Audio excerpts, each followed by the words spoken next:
And now, aviation weather around Alaska.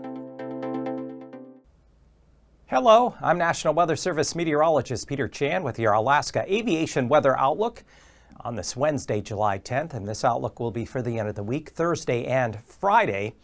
And of note, to kind of set up the situation, we have an area of low pressure, cool pocket of air aloft swinging through eastern Russia, northern Bering. It's going to be dropping down into this position into the central Bering to the west side of the state. Meanwhile, another low is going to be riding along and just north of the Aleutian chain. And then a low that we have currently down in this position is going to be lifting northeastward but weakening. But as we get into late in the week, Friday, Saturday, it's this second low that's going to become the dominant low as it moves up across the Alaska Peninsula and then into the Gulf.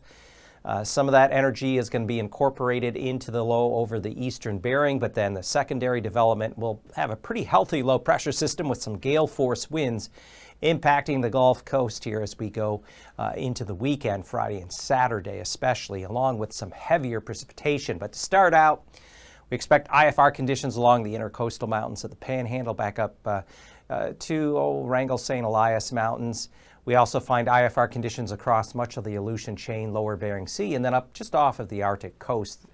And as we go into Thursday afternoon, there is the potential for some isolated scattered thunderstorms to pop up anywhere from around the 40-mile Gold Country upper portion of the Yukon River back to the western or southwest slopes here of the Brooks Range. Generally, MVFR conditions across much of the Gulf, up into the lower Copper River Basin, Wrangell St. Elias Mountains, and then back here through much of the Panhandle, also down along the Alaska Peninsula, southwest coast. And for Friday morning, we expect rather extensive IFR conditions across areas of the central and northern Panhandle. Again, there's going to be showers ongoing from the disturbances that have worked in, but the main system will begin to take shape. We'll show up in the next map. IFR is still along areas of the Beaufort Sea coast, and then down here, especially south of the Alaska Peninsula, south side down across the Aleutian chain, nudging up toward St. Paul and Nunavik Island.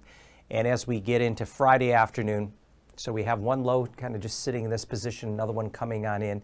This energy getting better organized. We'll see IFR conditions expanding here along the western Gulf Friday night into Saturday morning with widespread precipitation. This is going to lend toward a windy and wet system for the weekend that will linger and pull moisture further north up into the interior later this weekend, later Sunday and especially Monday, Tuesday. So this will be an ongoing process. Overall, a rather cool and wet summertime pattern will continue for much of the state. We could still see some isolated to scattered thunderstorms along the southwest central slopes here, the Brooks Range back toward the upper Yukon Valley for Friday afternoon and evening. So quick check of the pass conditions up through the east central Brooks Range and Atuvik Pass, generally VFR, but west of the pass there could be an isolated thunderstorm with some cumulus buildups in the afternoon and evening. Adigan Pass, generally VFR conditions expected Thursday.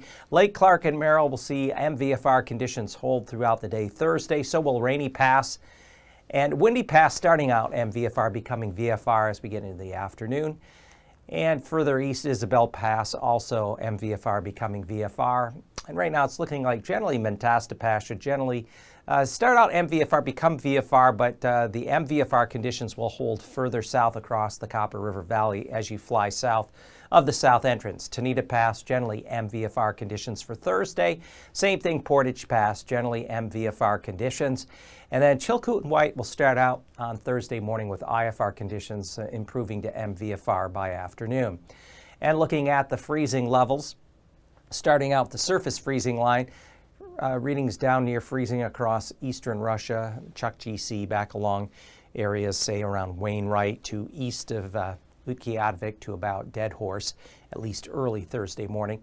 Freezing levels aloft are lowest out here over the northwest Bering Sea, just off the Kamchatka or eastern Russian coast, because of the upper level feature associated with the surface low. Colder pool of air aloft is right over this region.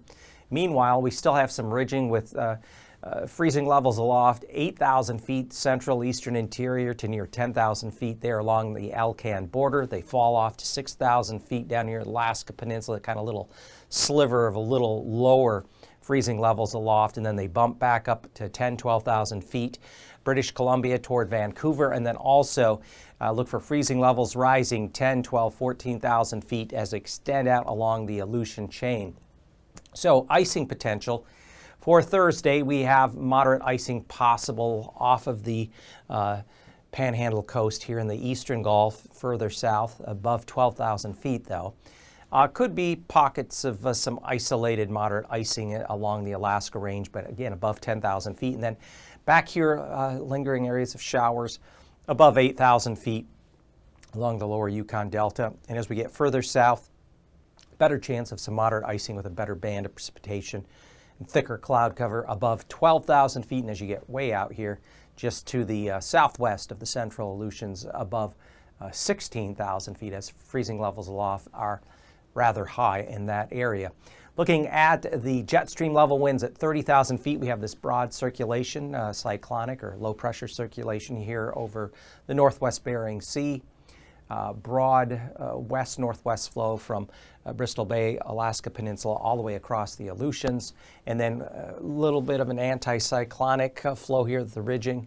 So look at southeast to south winds upwards of 60, 70 knots there near and just north of the Alaska range at 30,000 feet. But bringing it down, we still have that notable circulation mid-levels of the atmosphere, northwestern Bering Sea, and then a broad belt of winds. This is 700 millibars, 45 to 65 knots just to the south of the central Aleutians. And at 3,000 feet, we'll see some winds approaching 30, 35 knots at 3,000 feet along the northern Gulf Coast, extending out eastern Gulf and especially south of there into the North Pacific.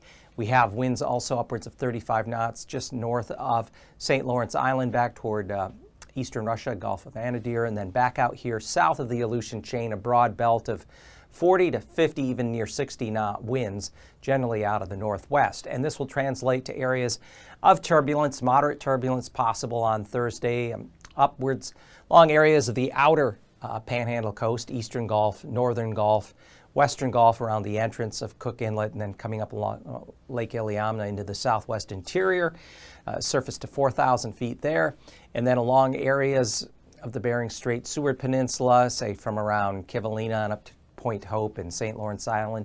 Could be some moderate turbulence, surface to 3,000 feet, and then a broader belt of moderate turbulence likely from areas of the Aleutian chain, especially eastern Aleutians back through the central western Aleutians, surface to 3,000 feet.